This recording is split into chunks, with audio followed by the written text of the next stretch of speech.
Amen. So the title of our message today is, He never gave up on us.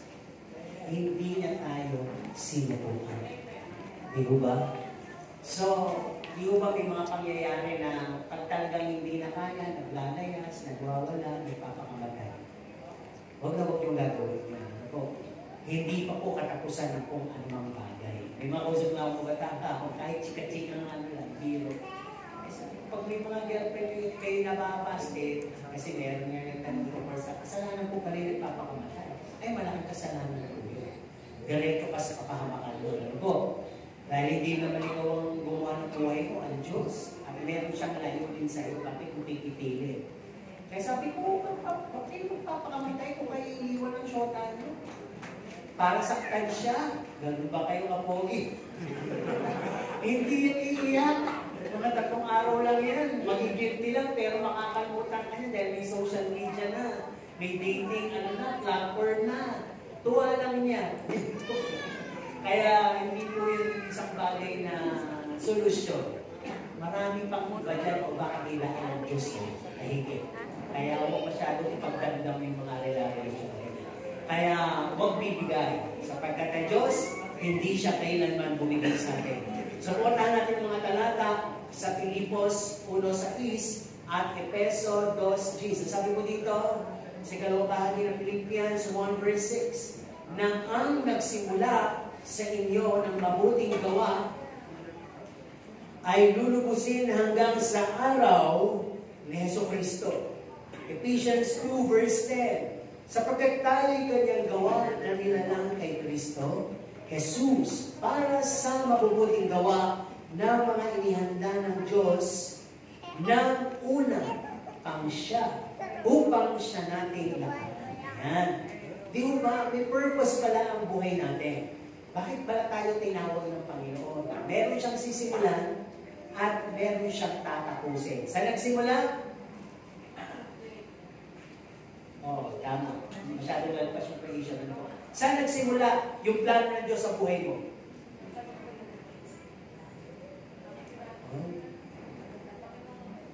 Oo nga. Di ba sinermo na rin natin yan? Lagi natin sinesermo na.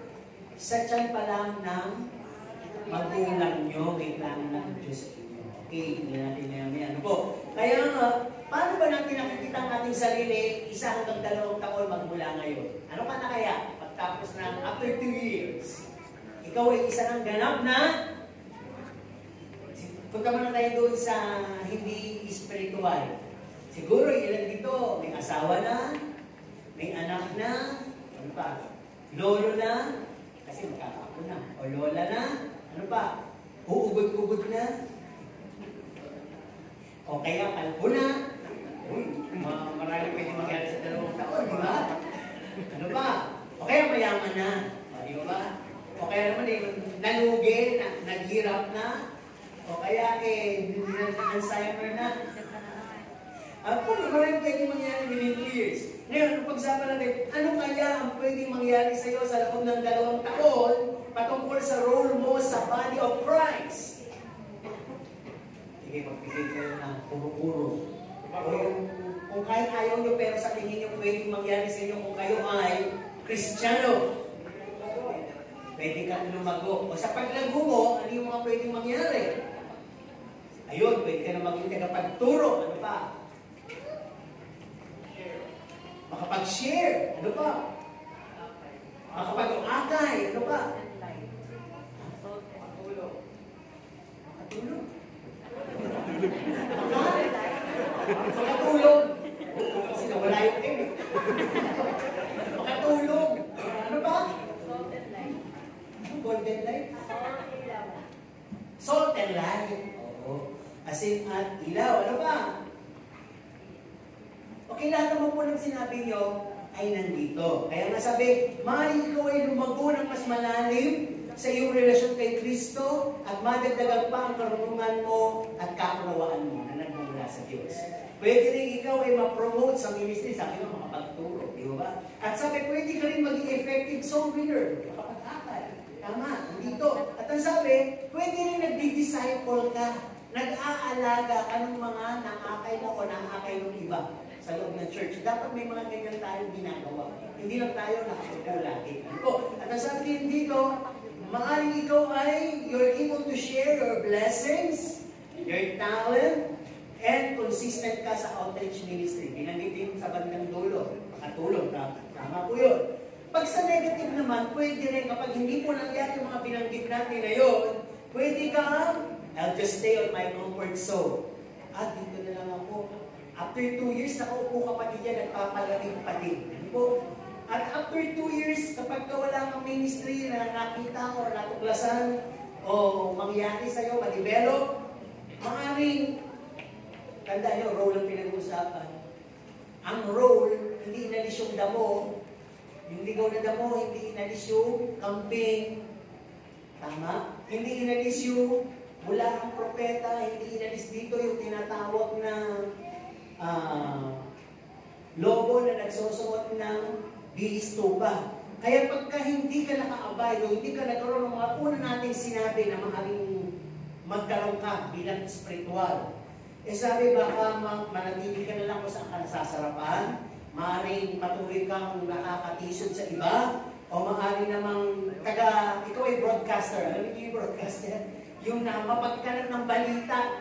At yung ang balita, mas masarap pagka, parang ngayon, ihintay mo yung balita pagka mayroon kang nabatang namatay, di ba, na aksidente, para bang, may na-rape, may binaon, may nawawala. Parang gusto mo rin nangyari. Ano yung nangyari pagtapos doon? Di ba? Dati sa panahon namin, pag gano'n yung balita, gumaganyan yung matatanda, isa ayaw mga manood din. Aalis muna.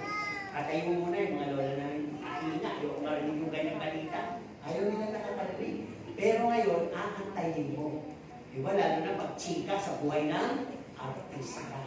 Di ba? Gano'n na tayo katapang pagdating sa mga negatibo. Kaya sabi, pag hindi ka na-develop spiritually, maaaring patuloy mong inaalala lahat ng mga nakakasakit sa iyo dito, yung mga masasakit mong naranasan dito sa katawan ni Kristo. At pag gano'n, mananatili kang immature. And sabi dito, you're about to be used by God for His mission and not for your mission. Tandaan po ninyo, pag kayo po ay nag-o-option sa Panginoon, ang tingin nyo sa mission ay mission nyo lang. Pero pag tinutupad nyo ang sa Panginoon, you are giving the highest regard mission ng Diyos ko. Hindi ko pwede papayaan. Pero pag nag-decide ka na option lang, maiintindihan ako nito. Mission mo yun. Di ba? Na-miss mo yung sa Panginoon. Mission mo lang yun eh. Di ba? Pero pag sa Diyos, may takot ka. Di ba pag may pinapagawa sa inyo ang inyong mga superior, lalo na pagtakot ka doon, gagawin mo, hindi. Gagawin mo. Abay, takot lang yun. Kasi ang Panginoon hindi naniningil ngayon oras mismo eh. Di ba? Pero isang beses pagharap mo sa Panginoon, tanda ng Panginoon lahat yun. Yung mga challenges na pinayagan niya, at kung paano mo dinil. Dinil mo ba ng may faith? O dinidil mo lang siya dahil may skills ka o ability? Tandaan po ninyo, yung mahilig magrason, skills yun. Yung mahilig mong biwas, abilidad po yun. Nag-iilang po ninyo, ha? Nakakatawa lang to. Tawa lang tayo, huwag kayo mag-alit kay Pastor. Nagpapaalala lang po bilang Pastor. Bakit ba ako naging Pastor? Kaya ito papaalala, di ba? Okay, pang-apat. Let's have a vision. Practice the fruits and gifts of the Holy Spirit. Hindi ko na po ulitin yung sermon ng kawalan linggo. Ang ibig sabihin lang, masterin mo to. Masterin mo, sayang naman, hindi mo in-offer sa iba, hindi mo tinitikman. Masterin mo, at ang sabi nito, hayaan mo na laging priority mo ay mas maraming ministeryo sa Diyos at sa kanyang kalwalhatian. At ang sabi din, hindi mo ibibigay ang kalwalhatian sa mga amo mo dito sa lupa. Mas matakot ka sa Diyos. Ibigay mo sa Diyos ang kalwalhatian. Okay, number 5. Tuloy tayo sa Wheels Happy Vision and Goal. At sabi dito, pray for your goal and vision. Kung wala, humingi ka. Uy, bigyan mo ako ng vision. Kung tanong ni Pastor, uwi kayo sa bahay, mag-pray kayo mamaya gabi, o kung gusto nyo, habang nakikinig kayo, bigyan nyo nga ako ng vision and goal. Kasi pag may vision and goal ka, may pinanahawakan ka. Di ba? Katulad na lang ng may insurance, yung naguhulat ako nyari ng podo para doon sa pagkulay ng apo mo o ng anak mo, may pinanahawakan ka. Pero pangako lang ng tao yun. any vision na ikakabit mo sa layunin ng Diyos sa buhay mo, meron kang magiging destination. Kasi meron kang focus, meron kang vision. Okay, tuloy tayo sa number 5. Pray for your goal and vision. Ang sabi dito, voluntarily offer yourself. Kung naghahanap ka na ng vision at goal, you must learn to voluntarily offer yourself, your time, your effort. Di ba? At kapag handa ka na sa paglilingkod, kasi marami pong napipigilan sa paglilingkod dahil, aminin na natin, hindi ko pa kasi mapitawan yung vision na to eh. Hindi ko pa mapitawan itong maliit na kasalanan na to eh. Hindi ko pa mapitiwan itong mga pandarayang to eh. Hindi ko pa mapitawan itong kung ano-ano na to eh. Kaya baka zero na pag naglipod ako sa Diyos. Kaya humingi ka sa Diyos. Sabi nga dito, Lord, sanctify me and purify me. Kamukha ng pinanta natin kanina. Kasi sabi doon, when you are purified, at the last verse of the song, ano sabi? I'm ready to do your will. Diba sabi, set apart, oh, you, my master, ready to do your will. Set apart sa barkada, set apart sa bisyo, set apart sa mundo. Set apart tayo na paano kung hindi mo kaya humingi ka, Lord, iset apart mo ako. Ngayon, pag sinet apart kayo ng Panginoon, tatanungin ko lang, sino dito yung willing mag-pray ng gano'n? Set me apart. Wala. Lord, pagkada ko yun eh. Lord, nakita dun eh. Diba? Tandaan ko po tayo sa langit, hindi pwedeng may dalang kung ano-ano. Kaya unti-unting tatapyasin ng Panginoon at papalitan niya, mamaya marinig yung ibig sabihin. Papalitan niya ng puro kanya. At pag puro kanya na, yung nasa katalim sa puso't isipan nyo at sistema nyo, ay puro kanya na. Nakakita na po kayo ng magnet? Bato balani. Anong ibig sabihin ng magnet? Higo. Na? Sabihin nyo ha, dumidikit ba ang alikabok sa magnet? Ang plastic? Ang ginto? Hindi. Ang tanso? Pwede. May tanso, may bakal. Bakal! Bakal. Di mo ba? Ano matigas? Pagpato, bakal. Sino dito may pusong bato? Bakal ang puso. Di mo ba? Nag-i-illustrate lang tayo. Kasi yung bakal, didikit yan sa magnet. Ang ibig sabihin ko, pag puro ka ng Diyos sa buhay mo, inuuna mo siya, pinaglalaban mo siya, lahat ng sa kanyang pinipili mo, magnetize ka sa kanya. Didikit ka sa kanya. Nakakita na ba kayo ng magnet na parehong magnet, pagka pinagdidikit mo, naglalaban? Yung ayaw, may other side na didikit, hindi isang side na yun. Di ba? Sabi mo, ako basta yung magnet na ayaw dumikit. Di ba? Kami natin, didikit yan. Di ba? Kasi marami ka, paano ka lang, hindi yun yung way ni Lord, talaga hindi nagtitikit. Di ba? Gusto ni Lord, 24 hours. 1 day a week. Ang gusto mo lang ibigay sa Panginoon, 5 minutes. Didikit ka. Hindi ka didikit sa Panginoon. Kaya nga tanong ko, sinong gusto mapalapit sa Panginoon? Amen. Ayan yung mga sagot na hindi mo lang kung totoo. Okay lang ba nang dumiskarte doon, ha? Basta inibigay ko na po yung sermon. Ano po? Isa-isa ko na. Kasi mahirap magpalitan kahit nga Diyos, hindi tayo pinipilit eh. Di ba? May free will ba tayo? O bakit tayo sumagot? Yung mga hindi sumagot, dapat nandito kayo lagi dahil wala pala kayong free will. May free will ba tayo? Oo, may free will naman pala eh. Di ba? Okay, tuloy tayo dito. Sabi din dito, no? Pagka sa prayer, pangalawang bagay na pala. No goal, no vision, you will lead. No? To a very long, you will be led to a very long delay and distraction. Illustration muna tayo. A building, a project will be stopped. A building project will be stopped. Bakit may ito ang pagpapatayo ng gusali? Pag wala ng budget, pag wala ng supply, pag wala na yung supervisor, wala na rin yung manggagawa. Di ba nakakita tayo ng mga building na naka-ano lang? Yung hindi natapos. Di ba, kinakalawang rin. Kahit bahay nila, di ba binagdatanan tayo. Sinimulan, pero hindi tinapos. Para bang yung budget, hindi mo na inisip, uunahan din ang budget. Di ba, tinubuan na siya ng mga ligaw na damo. Sa loob, wala na.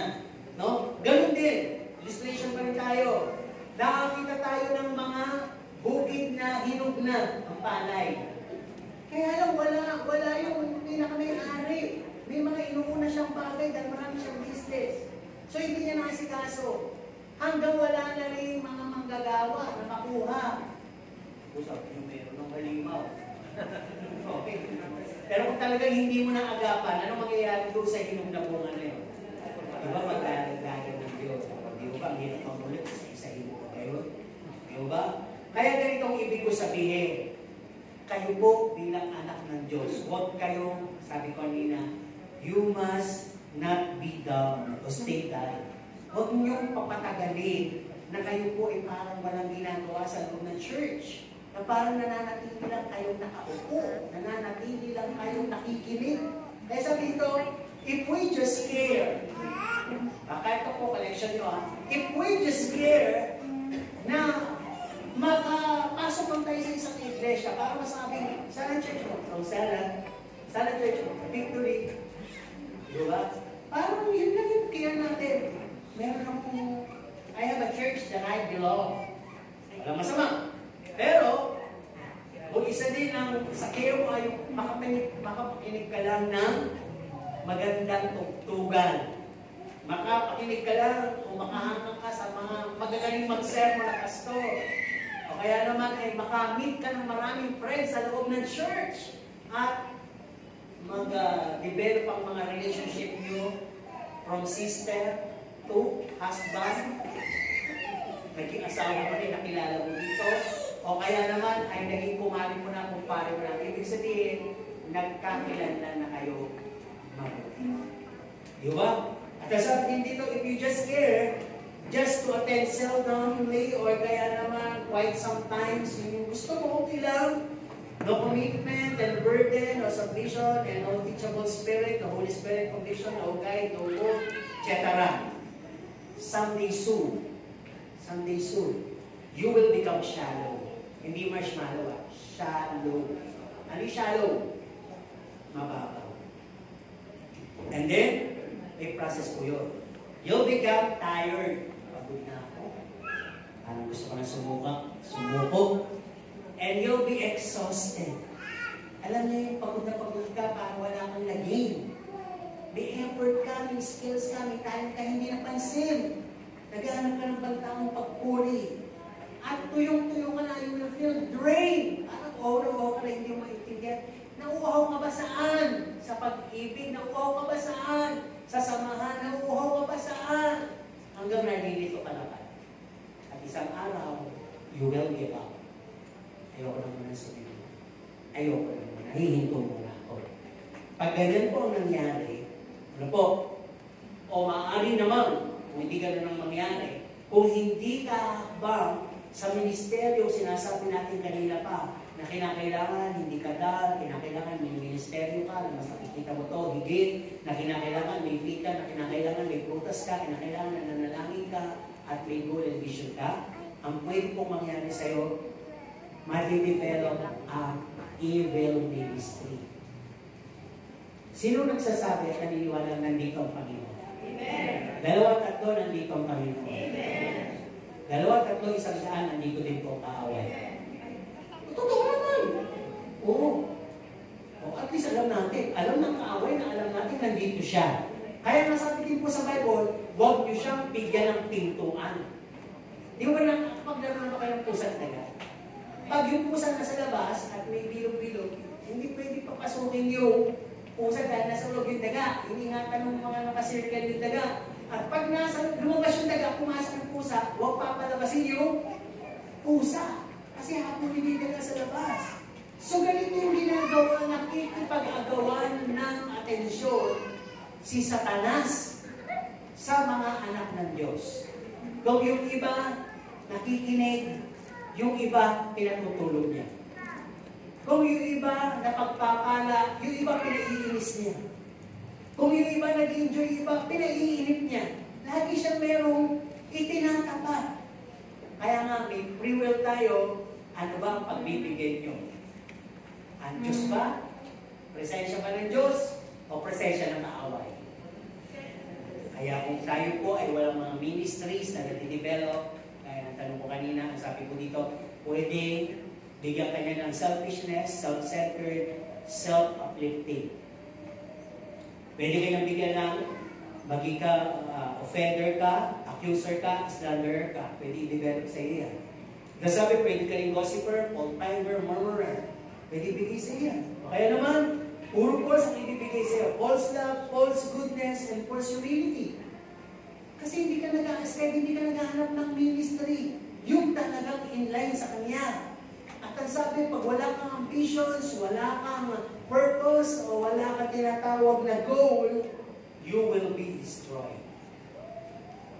Napapahamak ka. Ibig sabihin, ito ni kapahamakan. You will become weak, overthinker, oversensitive, easily distracted ka, easily affected ka, easily detached ka, you'll be lost, you'll be separated, and you'll be dead. Yun yung mga pwede mangyari. Pag walang vision. Pag walang vision, walang tinatawag na goal ng isang Kristiyano. Dapat maintindihan mo kung bakit ka tinawag ng mga mainline, hindi yung pinagsigla, mainline, ngunit ng Diyos sa'yo. Tuklasin mo ano yun. Hindi mo makakaabala kung ikay isang doktor, ikay isang engineer, o kung lalo na kung ikay isang simpleng tao, kahit mahirap ka pa, kahit sino ka pa. Pag ang kalooban ng Diyos ang nangyari, mangyayari. Hindi po ba? Ang kalooban ng Diyos. Kaya nga lang kinakailangan tuklasin mo for you to give way. Para mapagbigay daan ka na makapasok sa'yo yung layunin ng Diyos. Yung vision, mangyari. Amen po ba? Patingin po dito. Huwag na po tayong kumisang biyak, wala po tayong magagawa. Mag-i-distract kayo ng kaaway. Yung ba umiyak lang yung bata, papalabas na. Nung lumabas ang sabi ng mga, hindi ko alam kung gusto nyo ako mag-react o kung gusto nyo mag-react. Kasasabi lang, easily distracted eh. Kung ako ngayon ako nadi-distract dito, mas na-distract pa ako sa inyo. Tumingin ang puwis at tara lang po yun. Kasi pag lahat tumingin, mapangusga na po yun. Ipakos ko siya. Hindi mo ko po yun.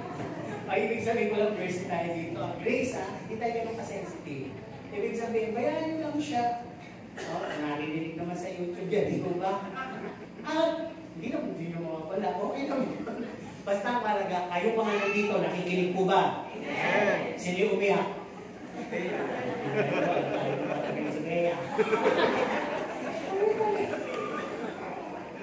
Pwede mo sabihin bata lang eh. Tuloy tayo dito, don't be distracted. Tuloy tayo. Ano yung huli ko sinabi? You'll be destroyed. No. Become weak, overthinker, oversensitive, easily distracted, affected, and detached. Di ba? Tuloy tayo. Paano natin ma-avoid to? How to avoid these matters? Or how to avoid this situation? Sabi mo dito, let us always be prayerful. Nananalangin pa po ba tayo? Yes. Sa pagkain? Yes. Sa sakit? Yes. Sa blessings? Yes. Sa blessings? Yes. Sa blessings? Yes. Bakit tumihina naman ka? Nananalangin po ba tayo para sa ministry? Yes. Sige nga, nasa ministry yung pinanalangin. Tandaan nyo yung tulog ministry dito. Kasi lakas makahawa dyan eh. Yun nga lang, ministry ng kakaway. Tingnan po natin mabuti ha. Let us always be prayerful. Ang Panginoong Jesus, anak na ng Diyos, pero mahilig manalangin. Kaya niya nalagpasan yung mga pagsubok. Hindi lang siya nananalangin, nagpapasting pa siya. Kayo po ba, nananalangin? Nagpapasting? Wala. Taba. Diba? Kailangan simulan ninyo yung mag-fasting. Simulan natin yung mag-fasting. Alam niyo yung pagtigil din sa pagka-pinto-pinto ng gadget, fasting din po tawag ko. Bawas-bawasan niyo yung mga gano'n. Yung mga, pag sinabing fasting, inaalis mo yung sarili mo sa sarap. Sa una na nga yung masarap pagkain, di ba? Yung tulog ng tulog. bawasan mo. Gadgets, bawasan mo. Libot, bawasan mo. Fasting po yun. Ang tawag doon, partial fasting. Pastor, magmumungha na lang ako. Hindi magmungha ka. Di ba? Hindi naman na tayo panati kung gano'n. Ibig ko lang sabihin, every day that we decide about God's ministry, the Holy Spirit will always guide you. Hindi ka gagawin panati ko. Okay? At hindi ka magagalit dahil palatutunan ng Diyos yun. Pangalawa, to avoid this, let us apply our faith. Sinong may faith? Gano'ng malaki? Mas malakas na yata sigaw nyo sa size ng faith ninyo. Sinong may faith? Oh, bigla naging planchado. Kumanta, yan po yung volume. Kung equalizer tayo dito, bigla na ako na lahat sa gitna yun. Hindi, ulit, tanong na sa Diyos ito, sinong may faith? Amen. Gano'ng malaki?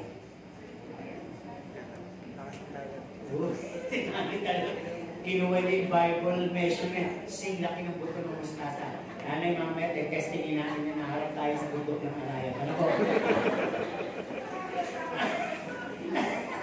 Siguro mas maganda sa yung kayo tanongin, bumili kayo ng buto ng mustasa. Tanim nyo. Pag tumubo, gano'n ka lang ang faith nyo. Pastor, tinanim mo na yung buto ng mustasa. Parang gano'n na.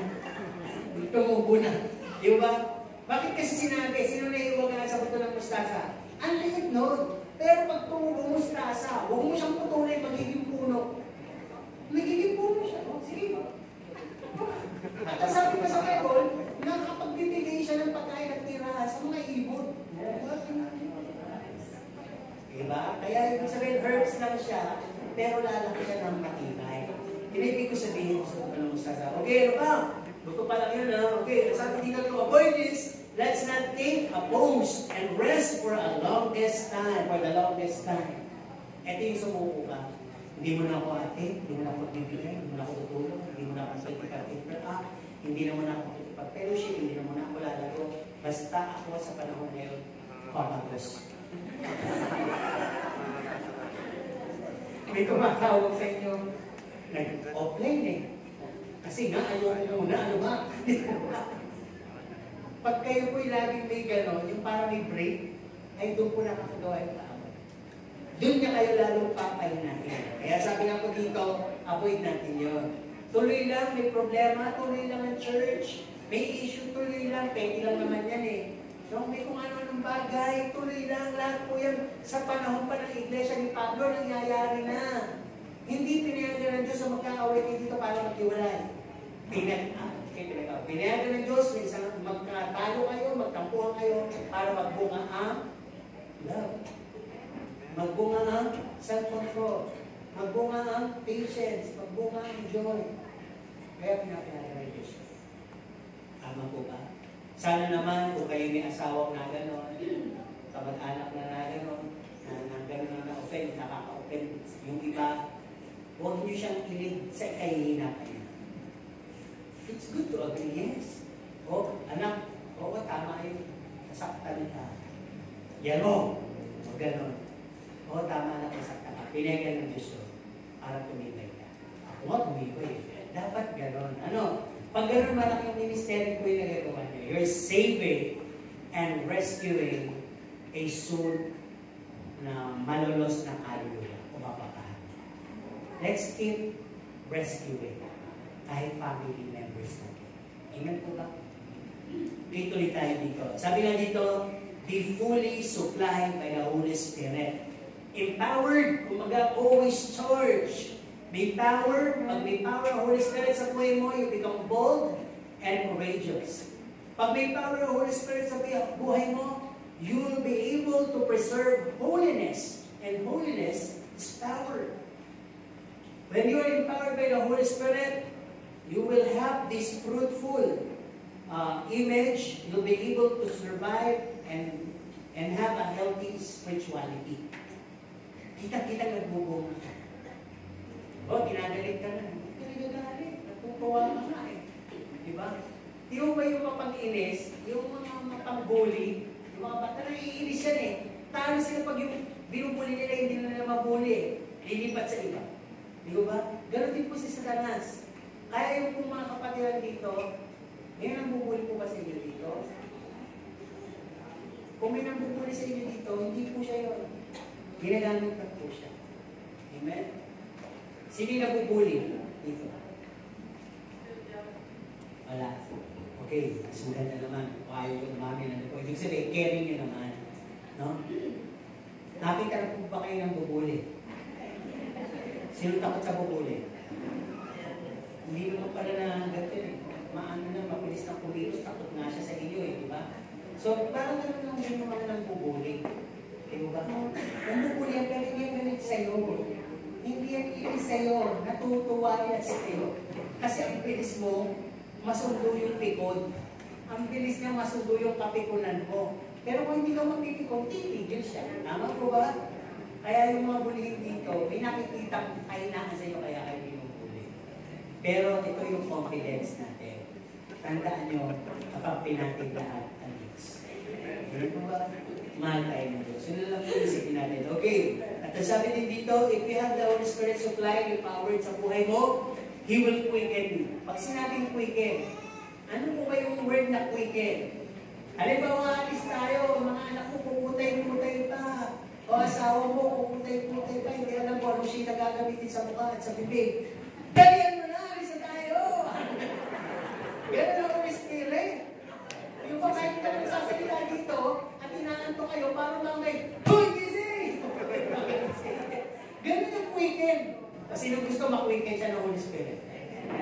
Diba? Nakita nyo, pag ganyan kayo ha, pag kinwitin nyo ng Holy Spirit, okay, pag-pray nyo, nakita nyo, no, send your Holy Spirit to quicken that person. Makikita nyo, gagawin nyo.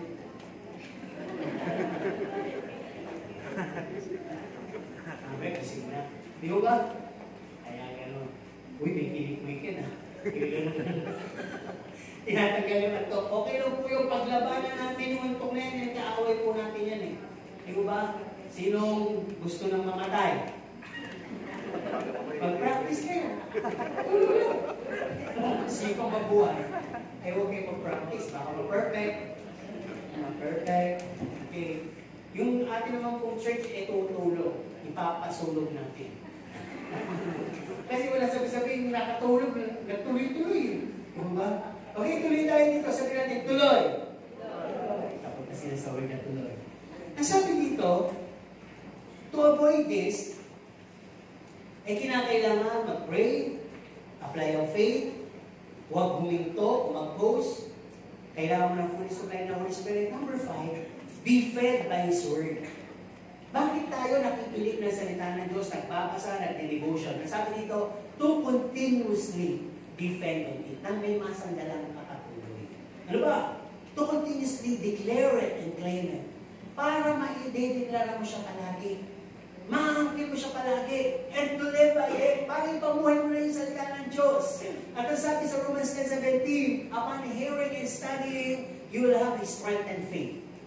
Talagang nalago ka. At ang sabi, you will be supplied wisdom and knowledge and fear of the Lord. Pag may word of God ka. You will be equipped. Alam mo, equipped, tatalino ka. Pag ikaw ay nagme-meditate sa salita ng Diyos. Ano ba? You'll be mindful, knowing how and when to use your weapon.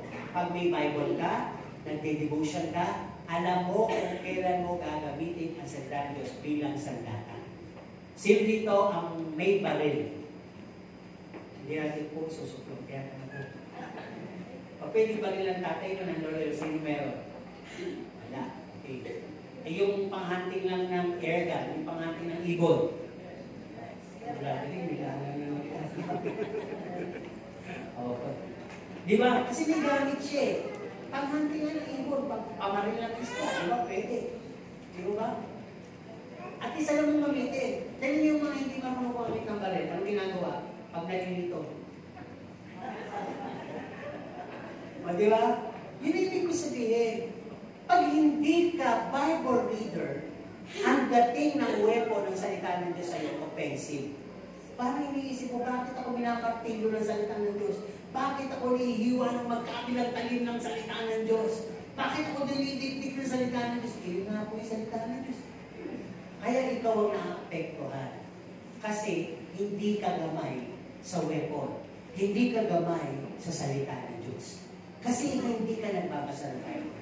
Pero pag nagbabasa ka ng Bible, yung sinasabi ng pastor, nako-confirm mo lang, nabasa ko nga yun. Tama naman yun. Kaya, tingnan nyo, hindi ko sinasabing mag-antay ito, mag-motivate o mag-aka. Sa isang kongregasyon na talagang Bible reader, kada punto ng pastor, umaamin sila. Amen! Amen! Amen! Kasi nabasa nila yun eh. Pero ang kongregasyon na tahimik, ang Bible nila maalikabok na. Ang Bible nila ay nasaan kaya? Saan ko ba na isulot, na isiksik? Baka mamaya naging pamatungan na yan ng kama nyo ha, na naputol ang paa. O kaya naman yung unang yung lubog, nasa ilalim na siya, papataas man lang ng una. Saan nyo ba nilalagay yung Bible nyo? Nilagay nila sa pintuan, sa CR, pangontra sa, dati bawang nilalagay nyo eh, ngayon Bible na, pangontra sa multo.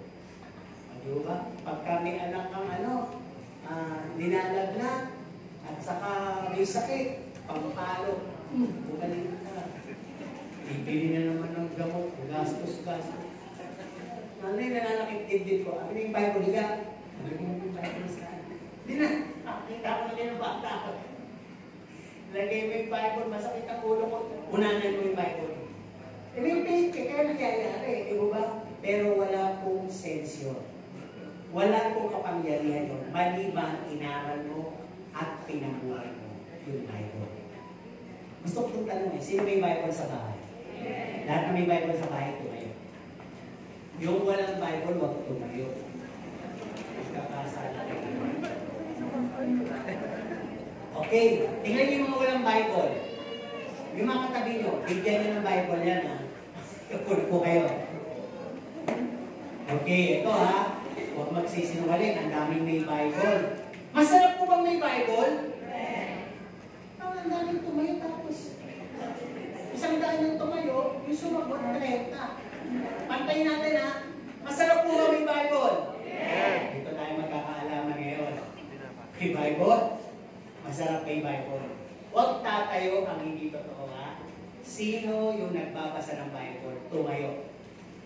Yung nagbabasa lang, hindi may Bible. Sinasabi ko na Kaya yung may mga Bible at masayang may Bible at parang wala na kayo plan, basahin niya, ibigay nyo sa walang Bible. Weapon yan eh. Okay, hindi ko masama ha. Nag-survey lang tayo. Diba?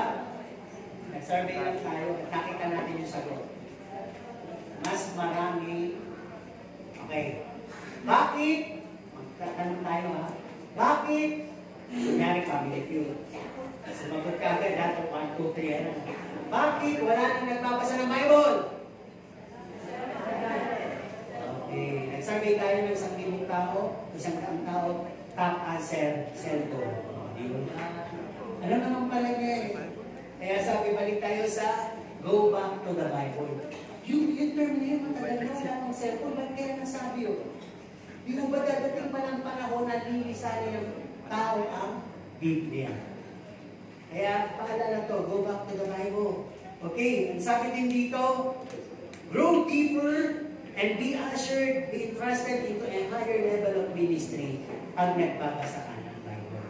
At yung sinasabi kanina na hindi ka na nakikinig. Isang araw, Pastor, marunong po ako magturo sa Sunday School. Pastor, may gusto magpa-Bible study. Marunong po ako, pwede po ba mag-Bible study sa bahay para madala ko muna sa church? Pwede yun. Di ko nakita ko na nag-grow kayo. Okay? Tuloy tayo. Ito na po. Ang sabi po, pag nasa inyo itong lahat ng to, ng mga binanggit ko, na maiiwasan natin, tinatawag na kapahamakan, para sa inyong panalangin, pananampalataya, nasa inyo yung hindi kayo huminto, nasa inyong fully supplied ng Holy Spirit, at talaga nasa inyong salita ng Diyos. So sabi po dito, ito na, secular and other commitment will lose its hold on you. And you'll be able to stand and put God first in any circumstances, person, and opportunity. Pag nawala po yung kamandag, yung pagkakaagad ng sekular sa inyo, yung parang threat sa inyo, takot sa inyo, hindi kayo mabitawan ng pangil ng sanlibutan. Sabi, commitment sa sekular, lahat yun. Pero nasa atin yung mga pinanggit ko una. Bible reader kayo, prayer kayo, talaga. Sabi dito, yung pagkakasakmal niya sa inyo, pagkakahawak, bibitaw. At maipaglalaban ng Diyos. Para wala na sumagot. Okay, dapat na bahagi. Remember, ito na yung title natin. God never gave up on us. Hindi po siya sumuko. Ano nga sabi, Pastor? Kaya hanggang ngayon, hindi pa siya dumadating. Hindi siya sumusuko kasi nakaligtas tayo.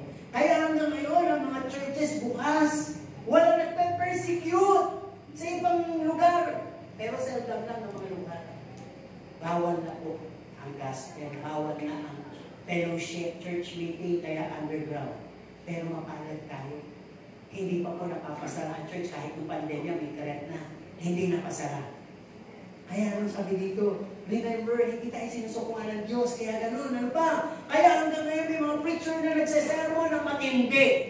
Dahil hindi tayo sinusukuan ng Diyos. Kaya po, na yung mga pangako ng Diyos na sa huling panahon, ibubuhos ang kanyang espiritu sa lahat ng laban. Dahil hindi sumusuko ang Diyos. At kaya po natala yung istorya ng kalibughang anak sa Biblia para malaman natin yung nilalaman na ito na ang Diyos by illustration ay nananatiling nagmamahal. Doon sa suwain na anak na lumayas, ang sabi dito, nagnanasa siyang bumalik. Kung saan man siya anak, doon siya nakatingin. Nag-aantay lang siya doon na bumalik. Kaya nang dumating, hindi niya hinintay. Sumalubong siya. Tama po ba? Naitala doon sa kwento na yun, na handa niyang yakapin, hindi tanungin. Ang pinagagawa mo, ano nakala mo? Hindi para sa siya, kundi tanggapin at patawarin. At trinyo siya na yung gumawa ng kabalbala, ng kalukuhan. Willing pa rin siyang tanggapin ng Ama. Minsan pa, at ibigay ang mas maganda pa, na mas maganda pa kaysa sa dati niyang pinagkatayuan. Nasa bahay na siya, prende na lumayas. Pero no, bumalik, ipaghandaya, ibigay yung simsim, ibigay yung ganito, yung mga pribileyo. Sabi ng anak, gusto ko na lang katulong sa pagkilala niya ng kanyang pagkukulang, pero hindi. Di ba? Ibigay ang lahat, ang luho ulit. Parang gano'n po ang Diyos sa atin, hindi siya bumibigay. At gusto niyang patunayan sa kwento na yun that He is our Father, Provider, and Deliverer. Di ba? Hindi sumusuko ang Diyos. Number 6, hindi sumusuko ang Diyos that He will accomplish what He started on us. Kung ano yung simulan ng Diyos sa'yo, blessing, hindi naman tuloy-tuloy. Kasi nga bago kang maligaw. Pero hindi mapuputol yun. Tutuloy niya yan. Blessing na yan hanggang sa dumating siya. Kung niligtas ka ng Diyos, tuliligtas ka niya hanggang dulo. Kung pinagaling ka ng Diyos, pagagaling ka niya hanggang dulo. Kung natili ka lang, yung pagpitan tayo sa Ephesians 2 verse 10, hindi po sumusuko ang Diyos, kaya nga po siya, yung nilikha tayo sa tiyan, palang may plano na. Ang sabi, naghanda siya ng mabubuting gawa para sa atin na siya natin lahat na aral. Hindi po ba kayo nagtaka ng isinilang kayo sa mga ito, hindi pa kayo born again? Kasi nga, doon pala kayo sinilang. Sino yung magsasabing nasa tiyan palang born again na siya? Di ba? Wala. Di ba? Yun yung una natin pinanganak tayo. Physically, literally. Pero nang nakilala natin ng Panginoon, napanganak tayo ulit. Bago lahat. Kaya dito kung titilang po natin, sabi ko nga kanina, mula sa tiyan ng ating mga nanay, gano'n na po katinding pagmamahal, yung plano ng Diyos sa atin, yung kaya ng Panginoon sa atin, para hindi tayo saktan, kundi bigyan tayo ng magandang buhay at kinabukasan. Ganda din ba? Buhay at kinabukasan. Tapos gumawa siya ng mga palatuntunan. Kaya kayo nasa church ngayon, ito na po yung inihanda ng Diyos sa inyo in advance para lakaran nyo. Kaya ang sabi ko dito, kung hindi siya bumigay, wala nang sininang kayo, napunta po muna kayo sa kasamaan, pero ngayon nandito kayo. At ngayon nandito kayo at yung iba may tendency, gusto uli sumama, gusto uli magwala, gusto uli mawala, gusto uli bumalik, eh nagpapaalaga siya dahil ayaw niyang bumigay sa inyo, sa atin. Hindi siya bumibigay. Hindi siya sumusuko. Nagpapatuloy siya. Nagmamahal siya sa atin. Kaya ang sabi dito, He was full of compassion, love, mercy toward us. Dapat maramdaman natin yun. Di ba yung isang suwailan, pag naramdaman niya, nababago buhay niya. puso po siya. Kaya sabi dito, hindi lang yun, He trusts us. So all we need to do, dito tayo magtatapos, nagtitiwala ang Diyos sa amin. Kaya, ito ang mga gagawin natin. Yield out. Lord, salamat. I'm willing. Kaya sabi, say yes, Lord. Decide to follow Him. Alisin mo na yung hiya, alisin mo na yung mga nararamdaman mo. Sabi, trade your shame, your pain. And lastly, have faith and fear of the Lord. Makapagpapatuloy ka. If the Lord has never ever gave up on us, masasabi din natin, I will never ever give up, Lord. For you began a good work in me, would be able to bring me to the last day, till the day that you will come. Ganun ka naman. Kaya salamat, Panginoon. Hindi ka bumigay. Kasi di ba minsan kaibigan natin, sinusukuha na tayo.